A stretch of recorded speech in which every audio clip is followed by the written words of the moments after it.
Hi, thanks for joining me today on the Discover Your Life Today YouTube channel. Today we'll be going over and reviewing the book, What It Takes to Be Number One by Vince Lombardi Jr., Leadership by Vince Lombardi as well. So what we'll be doing is I'll be going through the book chapter by chapter, kind of giving you the top principles that are talked about in the book and kind of what that really means to you. So grab yourself a piece of paper, a pen, open up your Word document depending on where you're listening to this and watching this video, and let's get started. Now that you have your piece of paper and pen or your Word document open, let's go through the 9 chapters in the book as well as the epilogue. So when we're going through these, I would like you to really think about what some of these habits are of leadership and how you can really apply these habits of leadership back into your life. All right, so chapter 1 on What It Takes to Be Number One by Vince Lombardi Jr. If you screw up, you pay the consequences, not somebody else.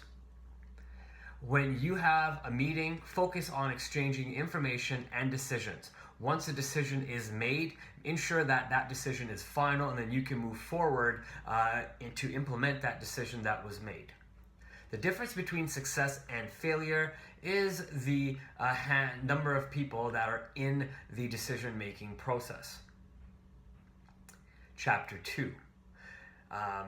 Leadership is the ability to direct people, and more important, to have those people accept the direction that you are giving and have them take action on that direction.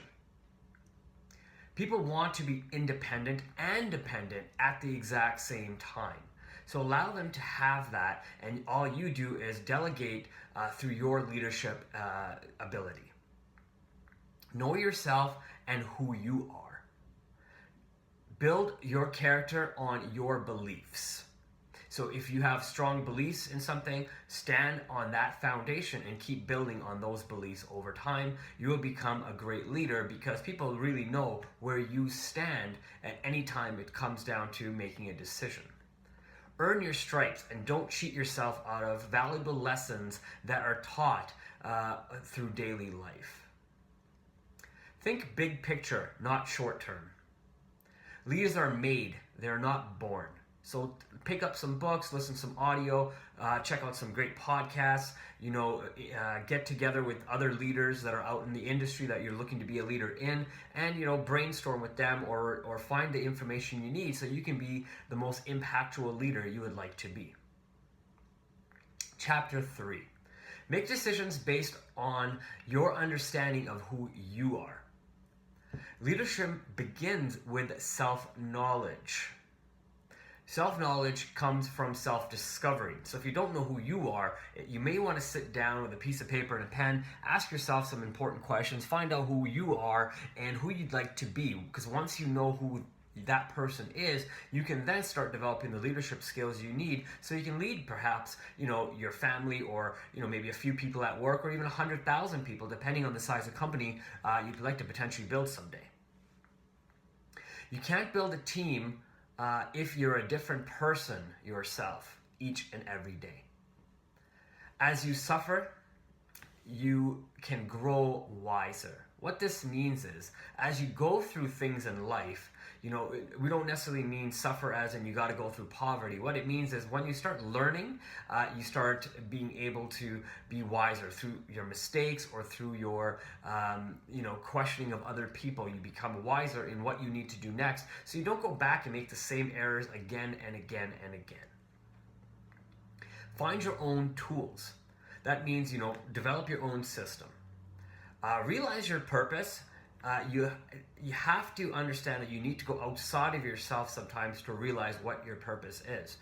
That means not only looking within, but looking outside in the natural world and seeing what your purpose is. A lot of times you'll see people who want to go out and help the world. So what they'll do is go to impoverished countries because they feel that's their purpose. They may build homes or whatnot, and that's the type of leadership they have taken on their life, and also bring that same leadership skills back on the job when they come back or when they're out there building or doing whatever work they do. It's important to link your goals to your life's purpose. Ask yourself the tough questions every single day. Maybe write down 3 or 4 important questions that you need to ask yourself every single day and answer these questions and ask yourself, am I doing that exact same activity so I can be the best leader for myself, my family, my business, my partners, and my employees? Know what sets that spark off inside. A lot of times we're just getting the mode of just doing something just for the fact that we need to get it done. But if we don't actually have a purpose behind why we're doing something, sometimes it just becomes monotonous and we just keep doing it over and over again and we really don't have any satisfaction. So find something that's going to satisfy you and then do it. Do you know the difference between purpose and your career? I think that's a great question to answer.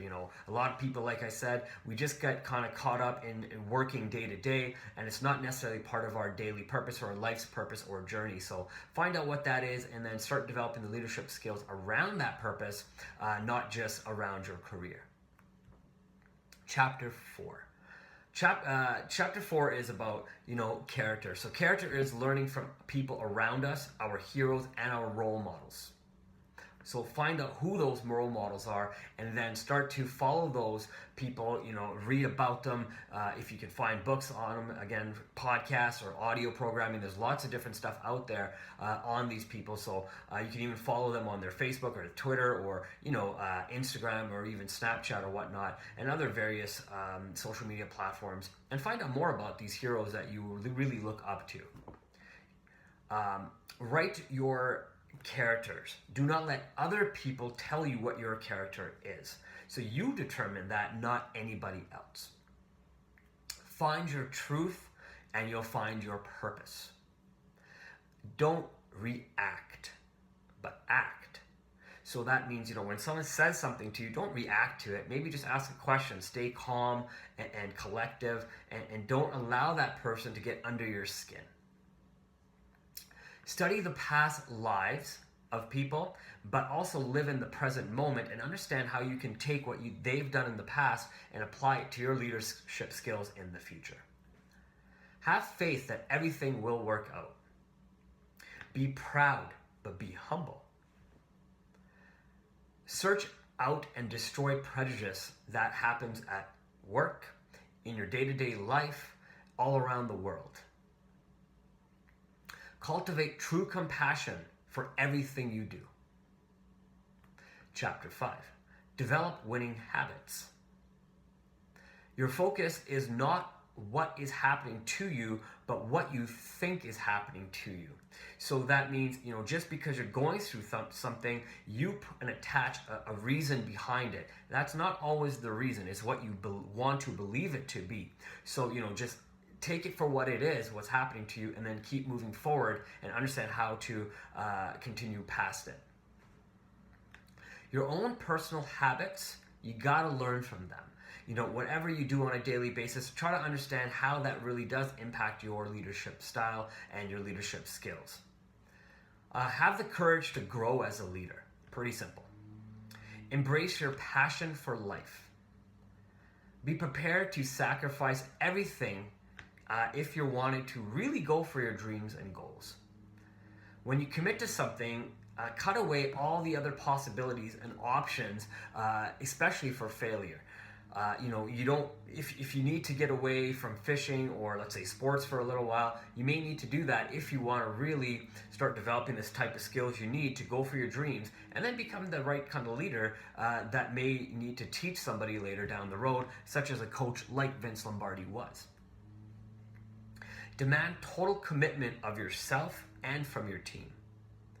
Weed out uncommitted members of your team. So really this just means a lot of times you'll see managers or management clear out the bottom 10% and hire new people. The reason they do this because they don't think that bottom 10% is either performing or really meets the standards of their team. So you go out there and have the same type of requirements to meet the standards for your life and or your business. So that means sometimes clearing out your personal circle is important as well.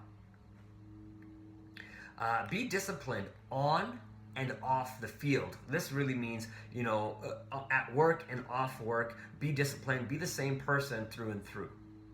Chapter 6. Far too often we become aware of the present only as it becomes the past.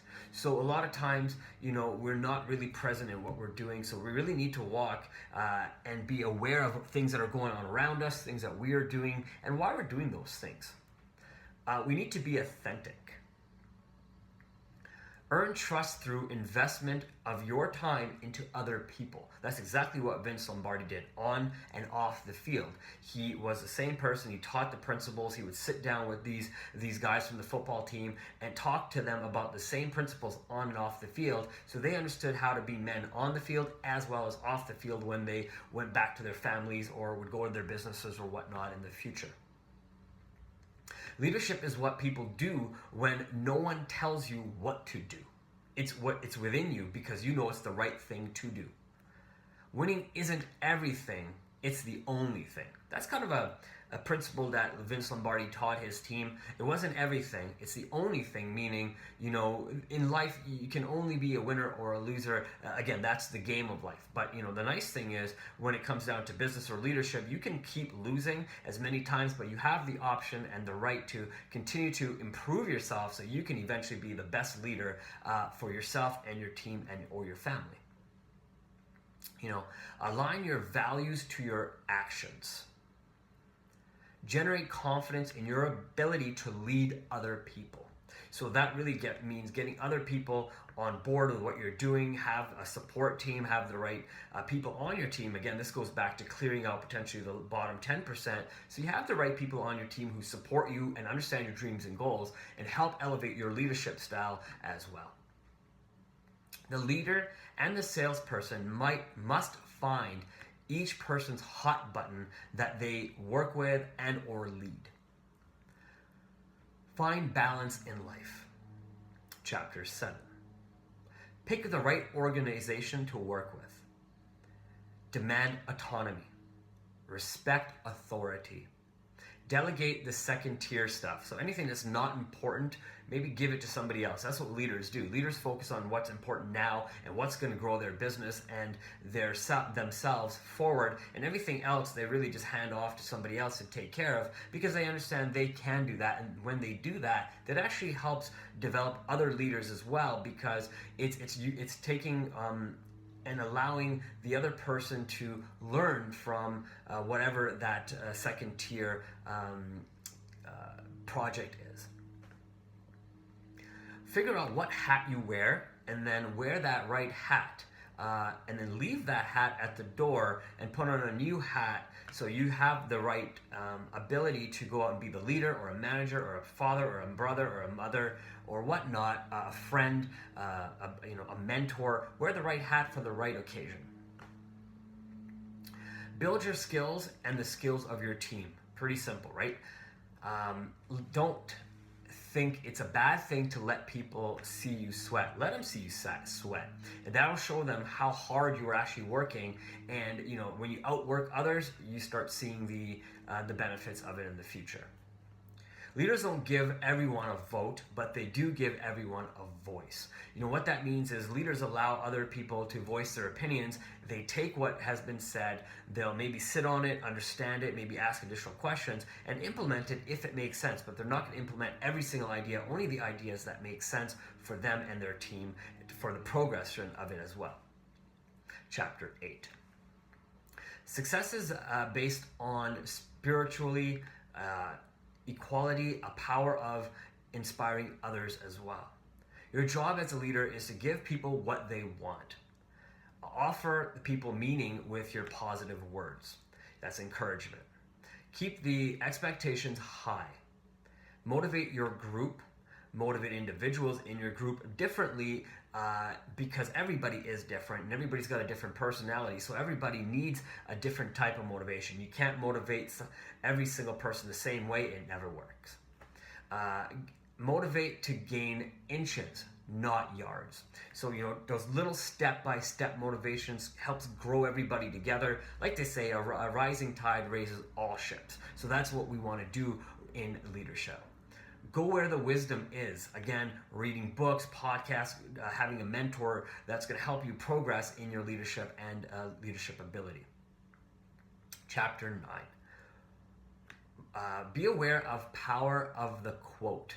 Quotes are very powerful when you're trying to teach people life lessons. There's a lot of wisdom in other people's words, so use the wisdom of other people to teach your team and yourself on how to become a better leader.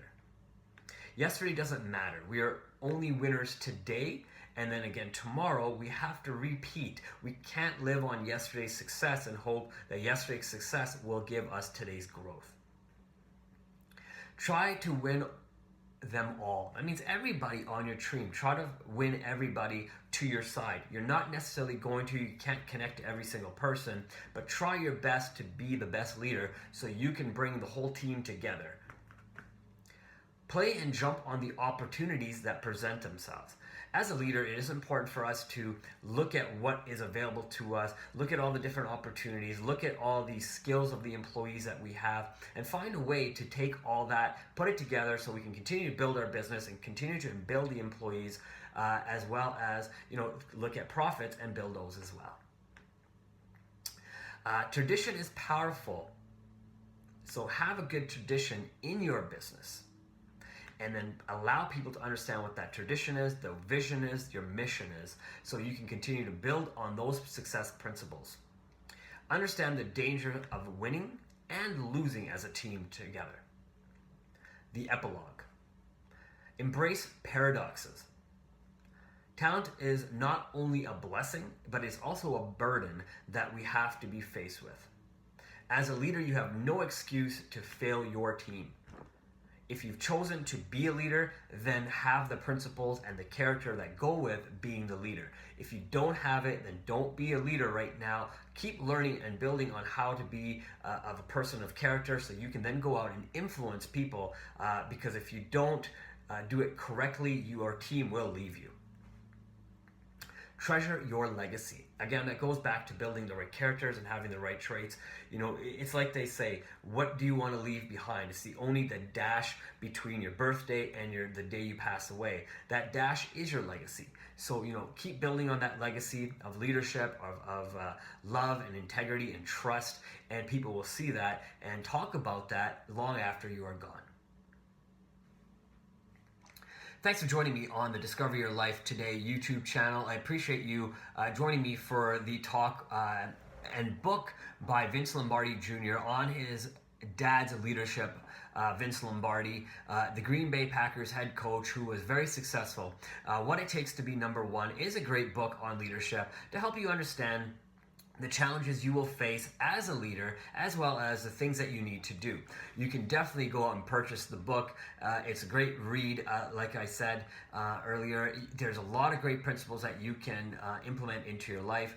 For more reading, I would ask you to go to discoveryourlifetoday.com, and you can find other articles on leadership, sales, business, family, spirituality, health, and that way you can have a real understanding of how all this really does work together to be the best person you can be. So again, go over to discoveryourlifetoday.com. See you there.